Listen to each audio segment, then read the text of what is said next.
Hey there, business professionals. Ever wondered how top manufacturers keep their production lines running like clockwork? Today, I'm diving into the magic of Takt time and Lean Six Sigma. Let's get started.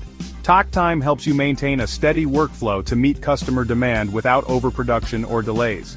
Here's how you calculate it. Takt time equals your available production time divided by customer demand. Easy, right? Let's break it down with an example. Imagine you're running a car factory. Your shift lasts for 8 hours, which is 28,800 seconds, and you need to produce 240 cars per shift. So, takt time is 28,800 seconds divided by 240 cars.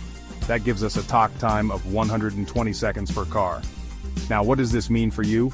Simple. Every 120 seconds, one car should be rolling off the production line to meet demand. If your production is slower, you risk a backlog. And if it's faster, you're looking at overproduction, which can lead to wasted resources. Mastering takt time ensures a smooth workflow, boosts efficiency, and keeps your customers happy. So there you have it. Takt time, your secret weapon for streamlined manufacturing. Don't forget to like, share, and subscribe for more tips on process improvement. Catch you in the next video.